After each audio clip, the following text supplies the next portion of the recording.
Mr. Chair, I think we have exhaustively discussed as an initial meeting all the topics of the Isabong and the missing Sambuquero are concerned, and I guess just before I move for the adjournment of this meeting, I just like to be clarified as to the numbers kasi it's worrisome. I was listening to Representative Tino. I agree with him.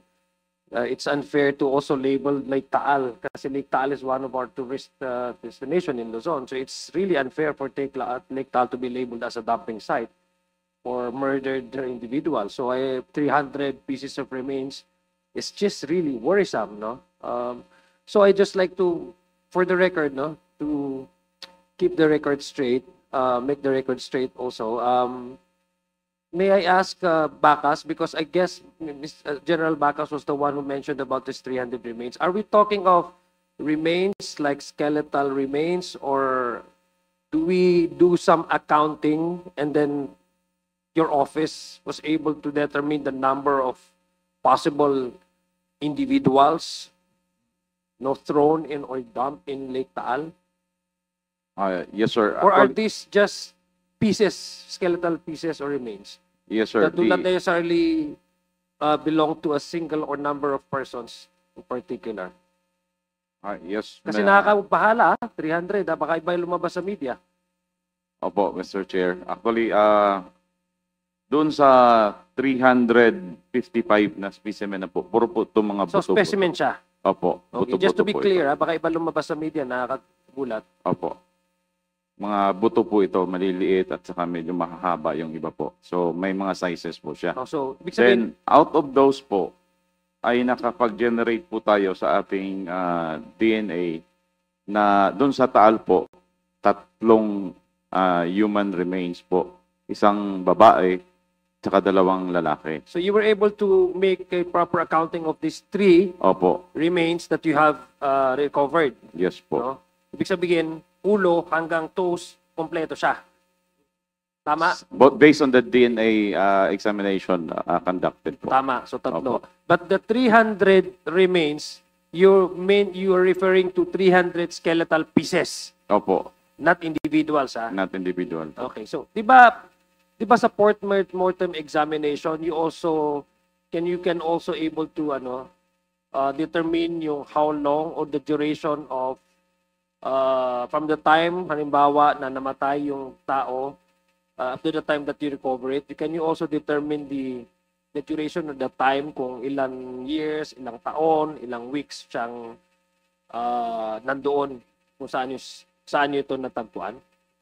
Mr. Chair, pwede ko po ma-refer sa ating medical legal officer po. Kasi na-remember ko, it happened in 2017 during the Marawi. We also requested the services from your office, and then you did a post-mortem examination. You were able to find out how long these remains were, in the state of their advanced decomposition before they were recovered. Tama po ba? You were able to, kasi the time, importante rin ho sa investigation na ito, yung oras kung kailan hinulog doon, magkakasunod ba to, ano ba yung differences in terms of yung pagtapon sa kanila.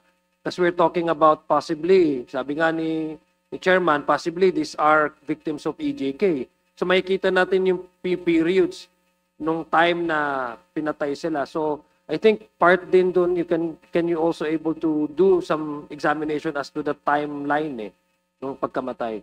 Diba? Tama po ba? Your Honor, if I may, Yes. Police Colonel Carpio, Medical Legal Officer and the Deputy Director of Operations of Forensic Group.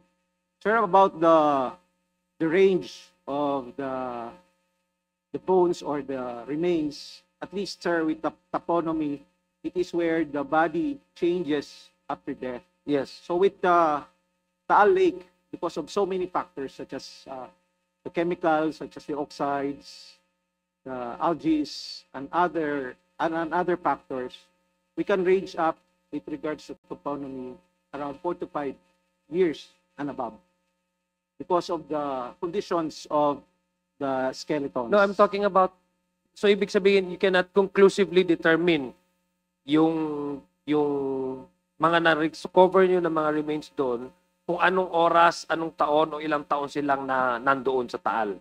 Yes, sir. Sa dami po ng factors na Yes, because of i-consider the, mo, sir. yeah, okay, sige.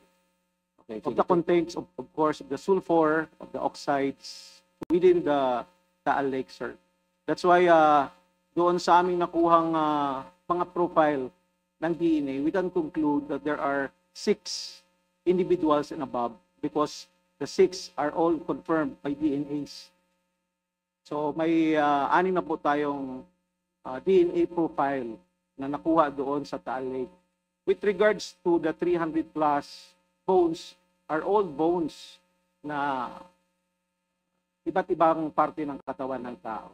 So presumably, sir, ang isang tao kasi is more than 200 plus bones. That's why we need to confirm through DNAs kung itong lahat ng bones na ito ay nasa isang tao or 10 tao o 20 tao.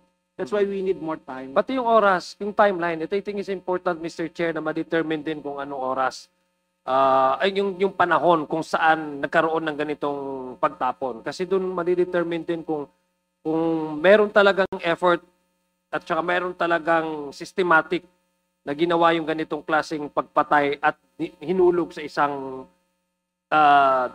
lugar, no? Tama po yung sinabi ni Congressman Tino. Talagang alam na alam kung saan pupuntahan, eh, 'di ba? Ibig sabihin, meron talagang systematic at may nag-uutos. Yun ang gusto ng malaman ng committee na ito, eh, di ba? Kasi this can also be, I read also in one of the periodicals, Mr. Chair, that this can also be attributed to the EJK. Kaya importante po yung time frame and timeline dito. That's why I'm asking you, would you be able to determine kung anong year, ilang taong, anong month, ilang gaano sila katagal